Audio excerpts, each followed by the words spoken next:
How's it going, everybody? Smitty here, and this is Uke with Smitty. Trigger warning. If you easily get flashbacks to a flock of chickens relentlessly attacking you from Ocarina of Time because you hurt one of them, well, maybe this video isn't for you. Because that's right, we are going to learn the Kakariko Village theme. Take a look in the video description below for a link to a free PDF tab for this. This is my arrangement for the song, and let's get right into it. First, we're going to start with the melody. Okay, so whenever you're learning an arrangement for the ukulele or any other instrument, it's helpful to first learn the melody, because the melody is the most important thing that you want to show through in the song. So let's start with the basic melody for Kakariko Village theme.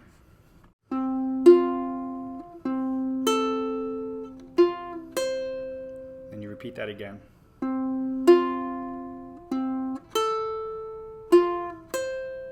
Now I'm just playing with my thumb and index finger, but you could also just use your thumb for everything. Or you could have each string get its own assigned finger. For that part, just learning the melody, it doesn't really matter. Then we're going to repeat that. Okay, then we go here.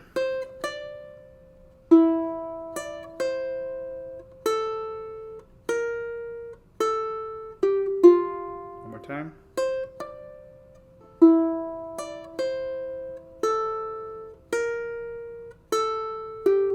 Don't forget there's a free PDF of this down in the video description. You can follow along.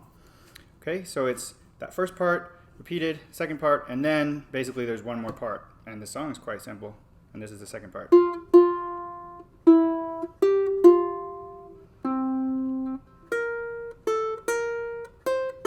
Let's hear that part again.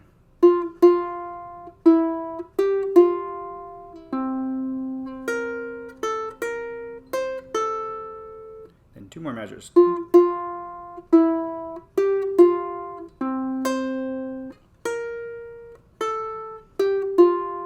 more time, that last part.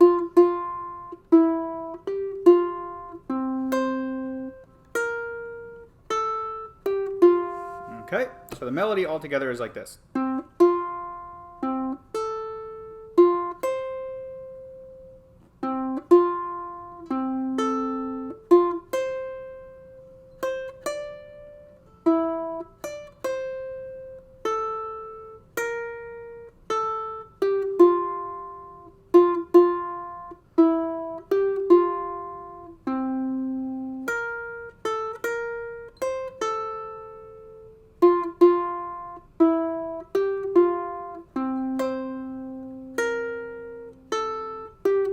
Okay, so play through that a few times and get it really down before we start introducing the chords, because in any arrangement, the most important thing is that the melody shine through. The voicings and the harmonies and things you're adding on top of that are less important than the actual melody. So once you get that down, then we'll go on to the next part. Okay, now that we have that down, the way I start this song is just by running through all the strings on a finger picking pattern and going through all of the chords. So it's F, and then D minor, and then G7 suspended 4, and then a C7 that rings out. So it's like this. So take your thumb and put it on the 4th string. Remember, with strings, it's like stairs going up on a building, right? So this is your first floor, first string, second floor, second string, third, fourth, right?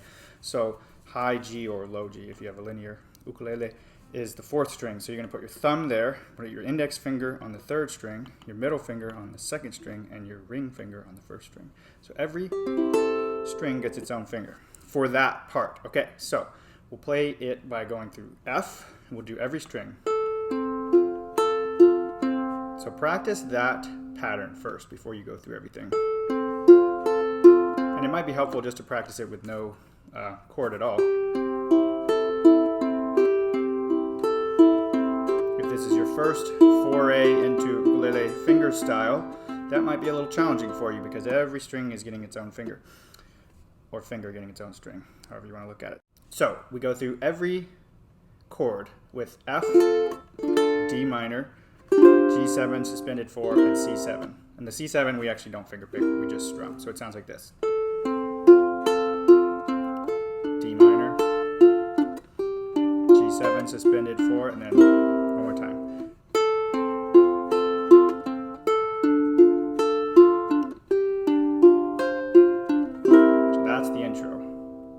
those chords played with a basic up and down finger picking pattern. Okay, so now on to the next part. Now this will be the actual full arrangement. After you do that intro, you go on to this. So for playing this, there's a few things to think about. Number one is, generally speaking, when you're playing an arrangement or doing an ukulele arrangement or guitar or other stringed instruments as well, you're emphasizing the melody, which we already learned, and you want, generally speaking, the highest note of your chord that you're adding in is going to be the one that you want to emphasize on the melody. Now, I will show you, there is one part in the second half of this song where we have a problem because the melody note is a low C, and it's not, you can't go any lower than that unless you have a low G ukulele. But generally speaking, we're going to be doing, I'm just playing with my thumb here, and I'm playing very softly and gently, and the thing I'm emphasizing is the chord, and the highest note of that chord will often be the melody line. So let's hear that part all together. After we do the, then we go.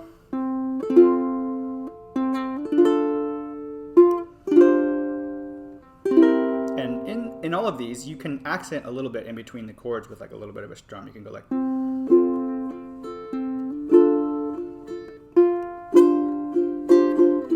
or you can just play it.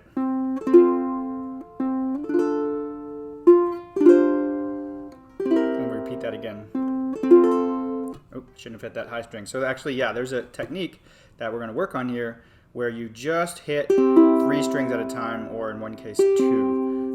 And it's like a roll, but you don't want to hit that highest note because look, I'm trying to emphasize this. That's my melody note, that F on the second string, right? So I don't want to go higher and do a full F chord. I want to do an F chord, but I'm not hitting the first string. So it's like, don't want that. You want. So it takes a lot of practice to get that down, and it's easy to make mistakes, and you kind of have to run through it a few times to get it right. But let's try that first and second measure because it's repeated again.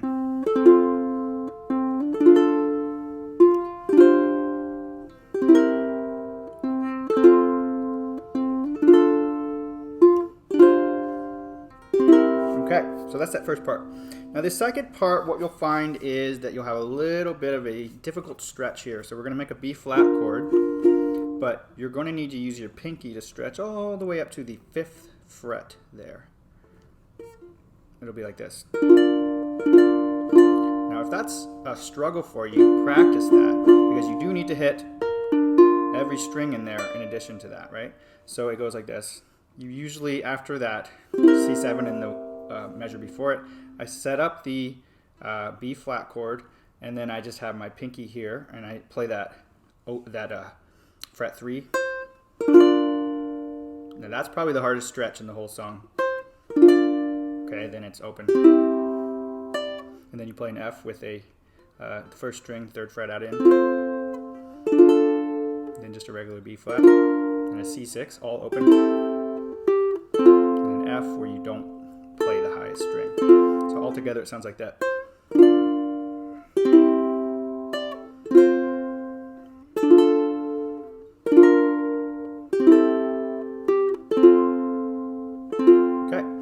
First half, basically. The intro, first half. Now we have the second half. Okay, so we're going to hit this first fret, the F note on the second string, and then we're going to make a B flat, but we're not going to play that highest string. So it's then all open. Okay, so this is a tricky part. This C note here after the. Okay, so. This is our melody note, right? That open C. But the problem is we don't have any lower notes unless you have a linear or not a low G ukulele. So if you have a low G, you can just let them both ring. You'll hit open G and open C. But you see the problem with the high G here? What do you hear? Do you hear this or do you hear this? You hear the higher note, you hear the higher G. So we're gonna put our finger on the 5th fret there to make a G. And it's a GG, and basically it's a little bit of a stretch. If we had a piano or guitar or something with more range, we could go a lower note. But we kind of want to emphasize this one But if we just play one note, it sounds a little silly to let it ring for that long. So I add in with the high G that 5th fret on the 4th string. So altogether that measure sounds like.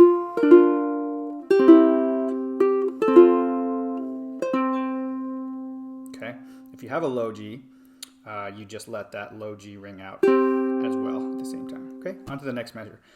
B flat here, then open, 1st string, C7, 2 Fs. We're going to go to the B flat again, but not hit the highest string, the 1st string. And then a D7. One more time.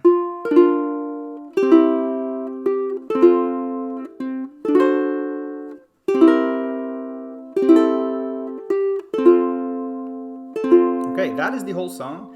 In the game, the song just keeps repeating and repeating and repeating ad infinitum, like the song that never ends. I like to end the song by going back to the first part and then ending with. That's how I end it. But, you know, you could end it however you want because it keeps going. So let's hear the song all together from the top. Okay, all together, here we go. And remember that sometimes I just have the chord listed as playing like, but I might be strumming it a couple times. You don't have to add those in. You can just follow it exactly as the tab, or you can accent a little bit. All I'm doing is accenting a little bit, and that's totally optional, up to you. From the top.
And then I like to end by going back through the first part again and then just ending with that.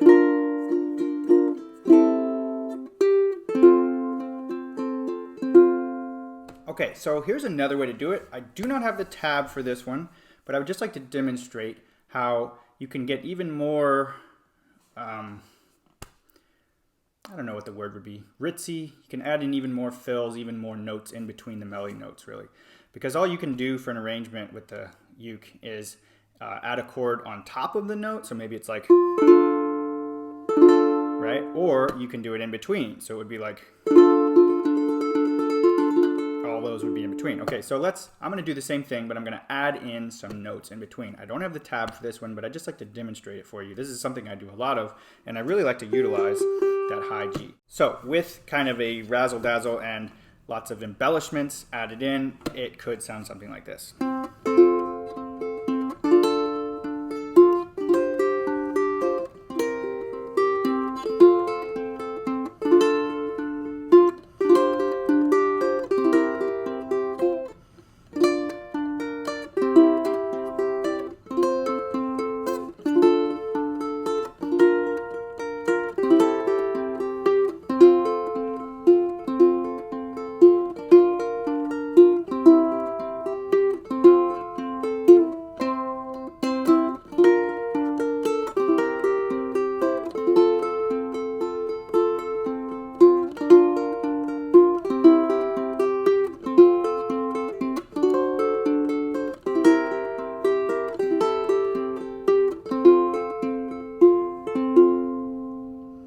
So there's another possibility there. You can try that out. You're basically just adding in some extra finger picking notes. As long as you're on the right chord and you're hitting that melody note, it really doesn't matter how you fill in between. It just adds a little bit of an embellishment. All right, thanks so much for watching. Be sure to check out some of the links I have in the video description. I have the tab for this. I also have some ways you can support the channel if you're interested. And I appreciate you all. Thanks so much for watching. Later.